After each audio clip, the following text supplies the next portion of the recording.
Real estate contracts sometimes will have an acceptance time in the document.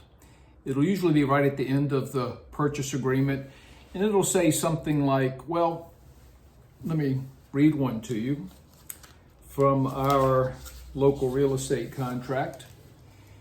It says, this agreement becomes a legally binding agreement only upon ratification and delivery. So once it's been signed and returned, unless ratification and delivery of this agreement occurs by, and there's a blank, you can fill in a certain day and time, unless it occurs by then, this offer shall expire and shall not be binding on either party.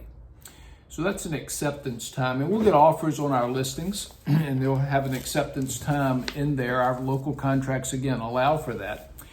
And we'll let our sellers know that, that's what the contract says. If we don't accept it or haven't reached an agreement with these buyers by this day and time, contract's no good.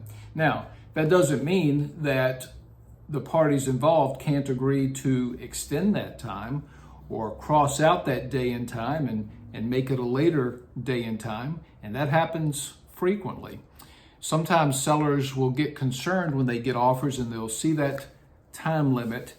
And most of the time we'll advise our sellers this way, that, if you're not prepared to accept the offer by that day and time, if maybe you're expecting other offers that you want to look at, or if you're just not comfortable accepting it until you think a little bit about it, and you're going to go past that time, then again, don't feel pressured as a seller to sign it. Yes, they could walk away and the contract could be no good if that time elapses, but most of the time, if a buyer is at all serious about buying your house, if they're going to walk away because you sign it an hour later than what they asked for, I question their sincerity. It's probably better to part company with them early.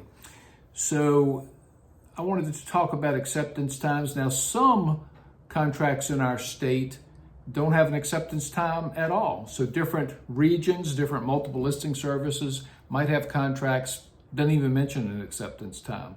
But here's a truth. The buyer in Virginia can withdraw their offer at any time prior to being notified that it's been accepted. So even if the contract doesn't mention an acceptance time, the buyer, if they're tired of waiting, if they think that seller has held onto their contract too long, they can give notice, hey, we're out, and out they shall be. So a little bit about how acceptance times work. If you're the buyer and you're approaching, making an offer on a house, an acceptance time, again, with the right seller, it might have some influence. It might push them to choose your offer before other offers come in. Just depends on what the seller knows and how they're being advised. So that's all I have for now about acceptance times in contracts. I hope you have a great evening.